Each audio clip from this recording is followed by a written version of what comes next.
سود پر کام مت کیجیے گا، کیونکہ اس سے رب نے جنگ کا اعلان فرمایا ہے۔ دیکھیں دو قسم کے لوگوں کی لڑائی ہوتی ہے، دو مضبوط لڑتے ہیں، ہم کہتے ہیں پتہ نہیں کون جیت جائے، دونوں ہی تگڑے ہیں۔ ایک کمزور اور ایک مضبوط ہو تو بندہ کہتا ہے یار لگتا تو یہی ہے مضبوط جیتے گا، مگر کیا پتہ کمزور آج اپنا کوئی داؤ لگا لے۔ لیکن اللہ سے جب جس کی جنگ ہے اس میں تو 100% یقین ہے نا کہ سامنے والے نے برباد ہی ہونا ہے۔ میرے رب کی قدرت کا عالم یہ ہے کہ اللہ سے بہت سارے لوگوں نے جنگ کرنے کی کوشش کی۔ اللہ اچھا دو قسم کے لوگ کون ہیں؟ ایک سود کا کام کرنے والا، ایک اللہ کے پیاروں سے، اللہ کے ولیوں سے دشمنی کرنے والا۔ تو جس نے اللہ کے ولیوں سے دشمنی کی اللہ نے اس سے بھی اعلان جنگ فرمایا۔ تو آپ دیکھیں جب رب اپنی قدرت کا نظارہ دکھاتا ہے نا، تو نمرود نے خدائی کا دعویٰ کیا تھا، اللہ سے جنگ کی تھی نا، تو اللہ نے اس کو کوئی بہت بڑی چیز سے ہلاک نہیں کیا، اس کو مچھر سے ہلاک کر دیا ہے۔ میرا رب وہ ہے کہ جب وہ چاہے تو اللہ اکبر، پرندے چھوٹے چھوٹے ابابیل جن کے قدموں میں چھوٹے چھوٹے کنکر ہوں، ان سے ہاتھیوں کے لشکر کے پرخچے اڑا دیتا ہے۔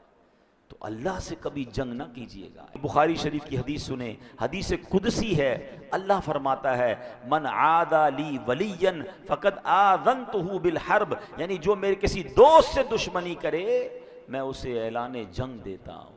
تو کبھی بھی اللہ والوں سے نہیں لڑنا۔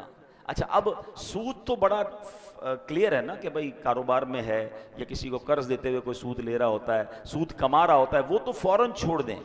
لیکن اللہ کے ولی سے، اللہ کے پیاروں سے دشمنی، یہ تھوڑا سا ٹپیکل معاملہ ہے، کیونکہ ہمیں کیا پتہ اللہ کا کون کون پیارا ہے۔ بہت سارے پیارے تو مزارات میں چلے گئے، مگر کیا اب اللہ کے پیارے اس دنیا میں نہیں ہیں؟ کیا اولیاء کرام نہیں ہیں؟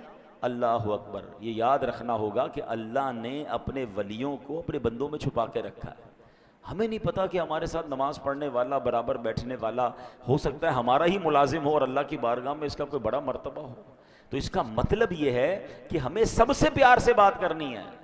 بلکہ حدیثوں میں تو ایسے الفاظ ملتے ہیں کہ کچھ لوگ ہوتے ہیں جن کے پرا گندہ بال ہوتے ہیں، میلے کچیلے کپڑے ہوتے ہیں، جن کو کوئی اپنی محفل میں نہیں بلاتا، وہ نہ آئیں تو کوئی نوٹس نہیں کرتا، مگر اللہ کی بارگاہ میں ان کا وہ مقام ہوتا ہے کہ اگر وہ قسم اٹھا لے کسی بات پر تو اللہ ان کی قسم کو پورا فرما دیتا ہے۔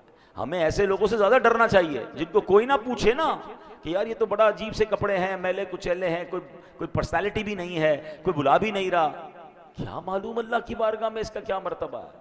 تو آلویز سب کے ساتھ پیار سے، عزت سے، اس ڈر سے رہیں کہ اگر اس کا مرتبہ اللہ کی بارگاہ میں بڑا ہوا اور میں نے اس کو ناراض کر دیا تو رب نے اعلان جنگ فرمایا۔ اور ایسا ہوتا ہے، ہمیں پتہ بھی نہیں چلتا، اچانک کاروبار تباہ ہو جاتا ہے، اچانک لائف خراب ہو جاتی ہے، اچانک بیماریاں آ جاتی ہیں، فیملی ڈسٹرب ہو جاتی ہے۔ چیک کیجئے کسی کا دل تو نہیں دکھا دیا، ہاں کسی کے ساتھ زیادتی تو نہیں کر دی۔